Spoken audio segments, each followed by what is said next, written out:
Okay, so this young man has had physical issues that we're working on for him. He's doing much better. He has anxiety in general. He can be defensive and exhibit some aggressive behaviors. So food is an issue for him. So what I'm going to do, and he's going to turn himself around here, it looks like. So trying to help him have a more balanced emotional response to life. And I'm taking advantage of the food because the food can be rewarding and reinforcing when he chooses not to be aggressive. And I'm going to stand out here. And normally I would do this exercise with him from the other side of the fence, and that was my plan. But he moved, and I can't really reach him without being toward his face. So I'm going to do it here, and I'm going to use. It's going to be a combination of conditioned approach.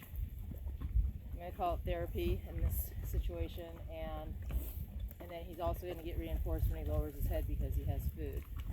So if you look at his expression, he is clearly not happy and relaxed.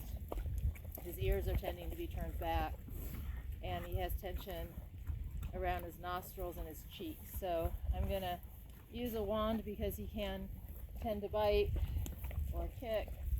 So what I'm going to do here, I'm going to explain it, is I'm going to touch him. He's going to likely get upset, and the moment he shifts out of being upset, I will remove that wand. So we're going to just come over here, and that's about all he's going to be able to handle.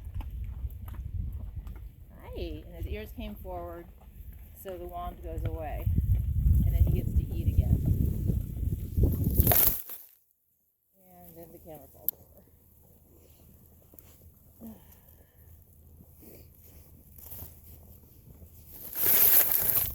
Okay, let's go again here. Let me try it from this angle, and maybe this will be more stable, and maybe it won't. Let's see. Excuse me.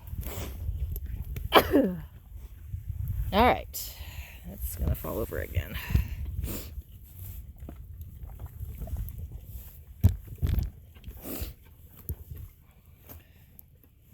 All right, hopefully that's gonna work better. Looks iffy. Okay, so watch his expression. I'm going to enter this space over here. See if he has anything to say about that. Just generally not thrilled. I'm going to reach out, touch. Good boy. His head went up. His ears aren't back very much. A little bit. Hi. So he looked at me softly. I'm going to move away with that, and I was able to touch him that time. Now, I usually reach in and touch with my hand, and that's not always again, from outside the fence, so that's not something I feel comfortable with in here. But I will try to maybe get a little closer. So I'm going to reach out, touch. Yay! What a good boy! Look at you! So he actually, that time he paused before he lifted his head, and I could have easily removed myself and the stick at that moment, because that was a much lower level response. So it's not necessarily about him not having any response, but having his brain go, instead of going from 0 to 60, going from 0 to 2. And that's movement in the right direction. Good boy. So he's kind of neutral right here. I'm going to touch. Got a little twitch. His ear came forward, so that's all I'm going to do there. Good job. And then he can, again, reinforce himself or reward himself by putting his head down into the food. Good job. So ultimately, I'd like to be able to enter when he's eating or at any time and have him be completely unfazed by that. I'm also trying to talk continuously so that that doesn't become part of the conversation. Hello, handsome. Hello. And that his ears are coming forward is huge progress when he turns and looks at me. Usually he turns and looks, and he looks menacing because he's trying to get us to go away. Now, the other thing to be aware of is that he has the option of walking away at any time. He's not confined or restrained, so he can always do that. So he might be a little bit bothered here, and he stopped eating. So I'm going to step back, see if he'll continue to eat. Good boy. You're so handsome.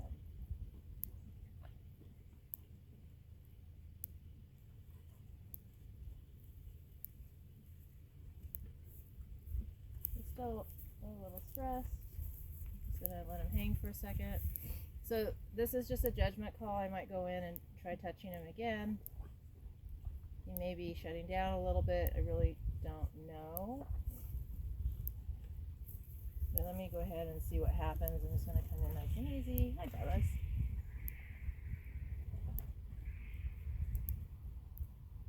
And I don't know if you can hear it, but there are cats screaming at each other down by the barn. Yay, what a good boy. Hello. Hello, love. Good boy. So that was lovely. And that will be the end of that session for today. Good job, sir. Good job.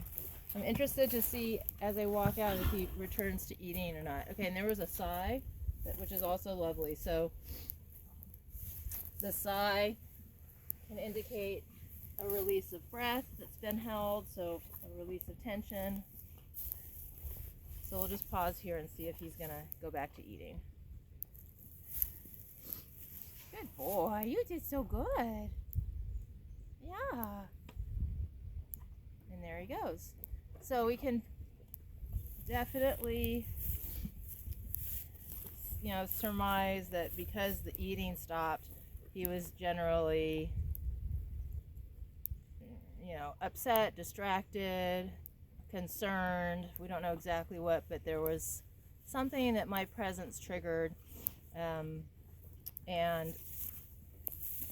that's, we don't want that to happen. That's what we're working on.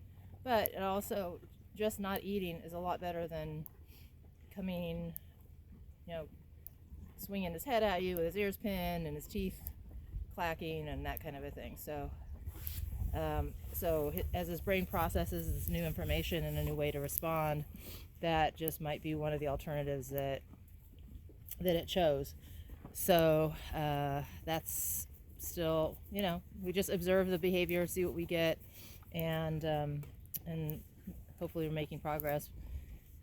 But it looks like we are, according to his behavior today. So he seems pretty calm. In fact, a little bit calmer than he was before. A little softer in his face and his ears. So hopefully that means we're in a good place, and we'll see how he does next time.